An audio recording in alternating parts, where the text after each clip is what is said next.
ઉપરોક્ત જે ફરિયાદ દાખલ થઈ છે જેમાં પ્રથમ તારીખ 26/5/2024 રોજ રાણી પોલીસ સ્ટેશન ખાતે અકસ્માત મોત નંબર 16/2024 મુજબનો અકસ્માત મોતનો બનાવ સાબરમતી સેન્ટ્રલ જેલ તરફથી જાણ થતા નોંધવામાં આવેલ છે, જેમાં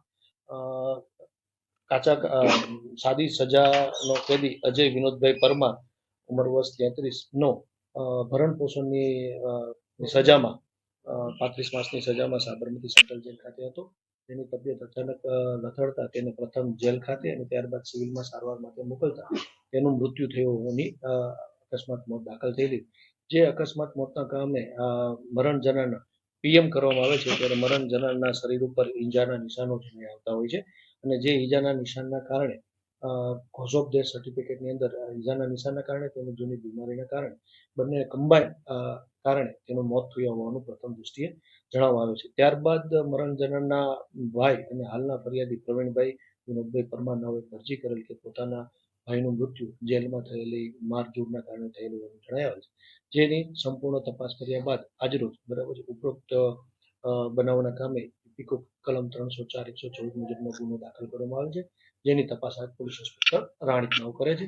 તપાસના અંતે જે કોઈ કસૂરવાર જણાય આવશે કે જેના કારણે આ બનાવ બને છે તેના વિરુદ્ધ યોગ્ય કાર્યવાહી.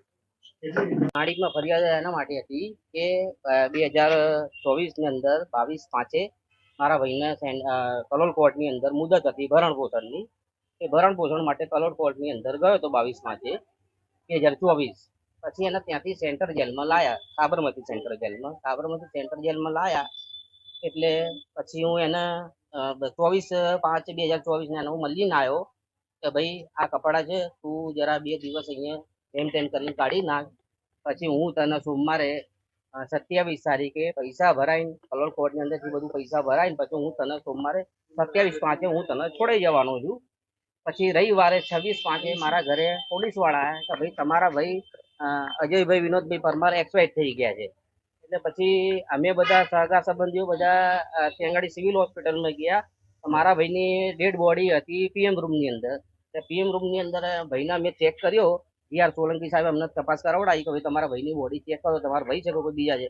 પછી અમારા ભાઈની બોડી અમે ચેક કરી એટલે એ દરમિયાન એના પાછળના ભાગમાં જરા મારેલાના નિશાનો હતા અને બધા કાળા ચમટા પડી ગયા હતા. પછી એ વખતે અમે બધું સગા સંબંધીઓ આવેલા બધું મગજમાં ટેન્શનના હિસાબે અમે કશું કર્યું નહીં. પછી 2.5 મહિના પછી મારી પાસે પીએમ રિપોર્ટ આવ્યો. પીએમ રિપોર્ટની અંદર બતાવે છે કે એને એ પાછળી ભાગી ગઈ છે, એના શરીરની અંદર 29 ઈજા બતાવે છે. પછી બધા ડોક્ટરો સાહેબ, અમુક સંબંધીઓ ડોક્ટર સાહેબને બધા વકીલ